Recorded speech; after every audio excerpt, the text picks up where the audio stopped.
I want to do this. I don't know. Maybe it'll work. Maybe it won't work. I'm springing this on her, by the way. Uh-oh. So let's hit it. Life Do you want to make out? Well, you know.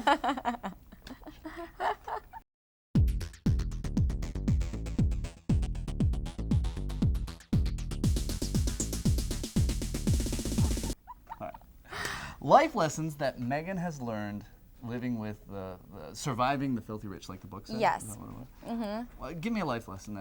How has Megan grown from all of this? Because everybody grows from new experiences. You know what? I think that I think the one thing that I love right off the bat that Megan really learned from these girls is that all of the wealth and the affluence that they sort of have grown up around, and how money's been thrown at all of their problems, that at the end of the day, they're still very vulnerable, and they're still human beings, and they're still dealing with the loss of their parents and growing up in sort of a household where nannies and assistants and stuff like that take care of their basic day-to-day needs. They certainly, do not live a deprived life in the way of, things and stuff. But what I think Megan really sees is that she relates to them. She knows what it's like to really long for a family and wish that her father was an alcoholic and her mom didn't run away on her.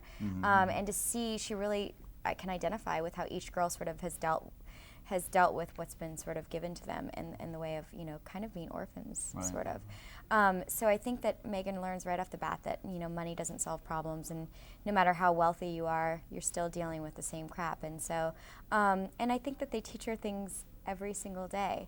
Rose's sort of optimism and wanting so much for her to have a relationship with her family, because Rose sort of wants to experience it in that sort of vicarious sense, and seeing Sage, care so tremendously for her sister, and that they're really talented, and realizing that she has just as much to learn from these girls as they're learning from her. Exactly. And it's so much. Not even with the books. It's not even with the books. Right, yeah. right. And I think that she learns that right off the bat. Now, do you think that she's ever going to kind of be tempted by Will's affluence?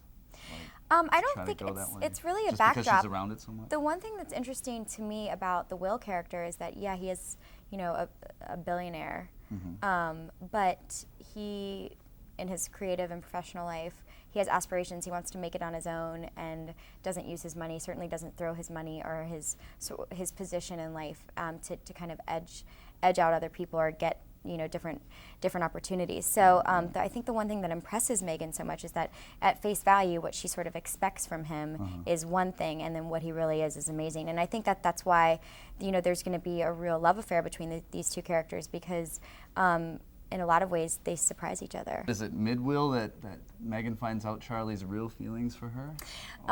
Yeah, I think it's just when things start to kind of settle down and they enjoy some intimacy together and all of that kind of stuff. Then I think that in a really dramatic way you kind of find out that, or Megan finds out too, about these feelings. I think Will already senses it. Set it up for me a little bit. I mean, is it? You said a really dramatic way. Is there rainfall? I think there's probably some alcohol involved. Okay, all right. So maybe. I haven't read the script, but this is just what I've been told. Okay, all right. So there's like midnight calling or no? I think that it's maybe just hey, go.